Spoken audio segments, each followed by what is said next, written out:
Brilliance Audio presents Liar Liar by Lisa Jackson, performed by Brittany Presley. No.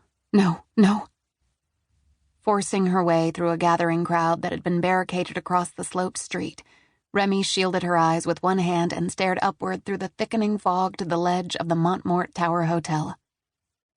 Oh, God. Squinting through the fog to somewhere near the 20th floor, she saw a woman balanced precariously on a ledge, her back to an open hotel room window, sheer curtains billowing behind her. It couldn't be. It just couldn't. Not when Remmi was so close, so damned close. Please, no. Jesus, Mary and Joseph, she's gonna jump, a tall man said under his breath. He wore a heavy jacket and stocking cap, and a 1-year-old in a hooded snowsuit was strapped to his chest. He quickly sketched the sign of the cross over his chest and the baby.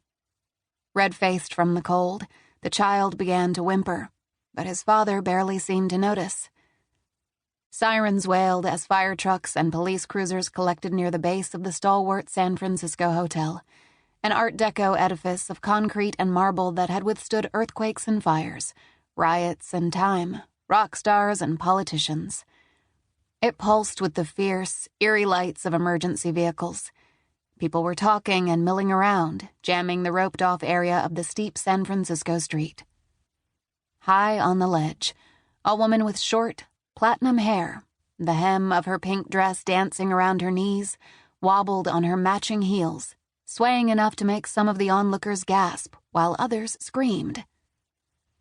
Don't do it.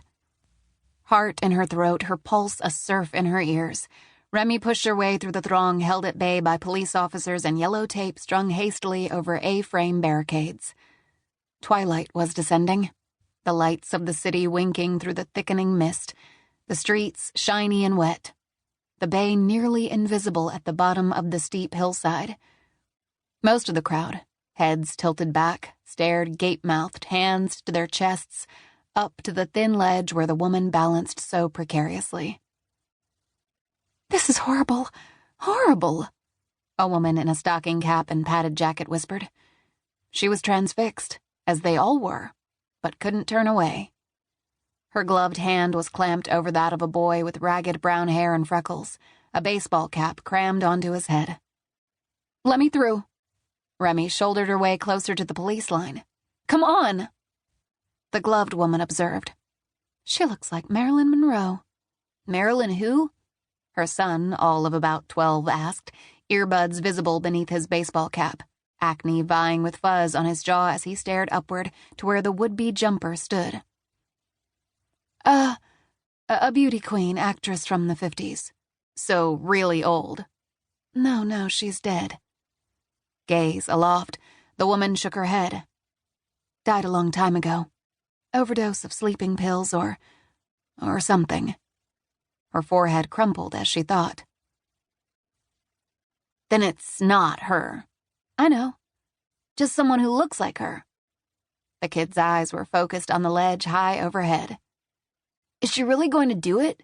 Will she land in that fountain? His mother was shaking her head. I hope not. I hope she doesn't.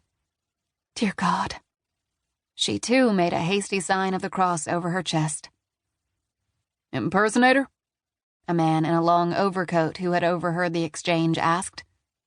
I guess. The woman again.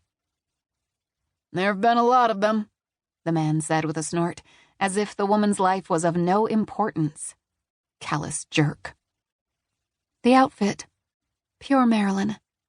The woman in the stocking hat was nodding, her head bobbing slowly, graying curls springing from beneath the knit cap. But one impersonator, in particular, kind of famous. What was her name? She snapped the fingers of her free hand, the sound muted through her glove. It was... Oh, I almost had it. But gosh, I can't remember. Doesn't matter. Didi. Her name is Didi Storm, Remmi thought, her heart frozen in her chest. And it does matter. What's wrong with you people? acting as if a woman contemplating suicide is just an interesting sideshow.